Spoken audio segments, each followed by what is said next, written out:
Teacher ഇവിടുത്തെ പ്രധാനാധ്യാപിക ഹൈസ്കൂളിലെ ആണ് എങ്ങനെയാണ് ഇപ്പോൾ ഈ സ്കൂളിൽ പഠിക്കുന്ന കുട്ടികളൊക്കെ പഠിപ്പിച്ച അധ്യാപകർ ഉണ്ടാവുമല്ലോ അവിടെ? ഉണ്ടാവും. ഈ സ്കൂളിൽ അവിടെ നിന്നാണ് GLP ഗവൺമെൻറ് LP സ്കൂളിൽ നിന്നാണ് ഗവൺമെൻറ് UP സ്കൂളിലേക്ക് എത്തുക. അവിടെ നിന്നാണ് കുട്ടികൾ നമുക്ക് ഹയർ സെക്കൻഡറി സ്കൂളിലേക്ക് എത്തുന്നത്. പരിചയമുള്ള അധ്യാപകരുണ്ടോ അതിനകത്ത്? എല്ലാവരും പരിചയമുള്ളവരാണ്. അവിടുത്തെ HM എൻ്റെ ക്ലോസ് ഫ്രണ്ടാണ്. ഞങ്ങൾ പഠിക്കുന്ന കാലം മുതലേ ഞങ്ങൾ PG ഒക്കെ ഒന്നിച്ച് ഞങ്ങൾ കോളേജിൽ പോകുമായിരുന്നു. പിന്നെ PSC കിട്ടിയ സമയത്ത് ഇവിടെ ഈ സ്കൂളിലാണ് ആദ്യമായിട്ട് ഞങ്ങൾ രണ്ടുപേരും ജോയിൻ ചെയ്യണത്. അത് കഴിഞ്ഞ് പിന്നെ പുലാമന്തൽ സ്കൂളിലേക്ക് ട്രാൻസ്ഫറായി. ടീച്ചറും അവിടെ ഉണ്ടായിരുന്നു. ഞങ്ങൾ ഒന്നിച്ച് ഒരുപാട് കാലം വർക്ക് ചെയ്തതാണ്. വളരെ ക്ലോസ് ആണ്. പിന്നെ HM പ്രൊമോഷൻ കിട്ടിയപ്പോൾ ഞാൻ ഹയർ സെക്കൻഡറിയിലേക്കും പിന്നെ ടീച്ചർ LPയിലേക്കും HM പ്രൊമോഷനായി അങ്ങനെ പോവുകയാണ് ചെയ്തത്. ദിവസം വരെയും ഞങ്ങൾ കണ്ട് സംസാരിച്ചതാണ്.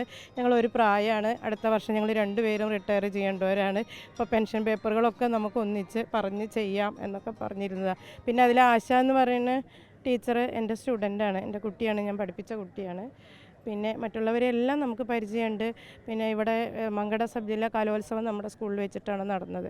അപ്പോൾ അവിടെ വെച്ച എല്ലാ അർത്ഥത്തിലും അവരുടെ ഡ്യൂട്ടി ആയിട്ടും എല്ലാത്തിനും സാമ്പത്തികമായിട്ടൊക്കെ സഹായം എല്ലാത്തിനും അവർ വിളിപ്പുറത്തുണ്ടായിരുന്നു. ഒത്തൊരുമയായിരിക്കുമല്ലോ, കാരണം ആ സ്കൂളിൽ ടീച്ചർ ഇപ്പോൾ വെക്കേഷനിൽ അവർ ഒരുമിച്ചൊരു യാത്ര പോകണമെങ്കിലൊക്കെ യാത്രകൾ അത്രമേൽ ഒരു പ്രിയപ്പെട്ടവരായിരിക്കുമല്ലോ, ഒരുമിച്ചൊക്കെ യാത്ര ചെയ്യുക. അതെ, ഇവിടെ കുട്ടികൾ സ്വന്തം മക്കളെ പോലെ തന്നെയാണ് ടീച്ചേഴ്സ് കണക്കാക്കുക. അപ്പോൾ ഒരു ഒന്നിച്ചാണ് എല്ലാവരും. അത്രയും ഐക്യമുള്ള സ്കൂൾ തന്നെയാണ്. പിന്നെ നമ്മളുമായിട്ടും അതെ, ഇവിടെ അവരുടെ പാഠപുസ്തക സൊസൈറ്റി ഇവിടെ നമ്മുടെ സ്കൂളിലാണ്.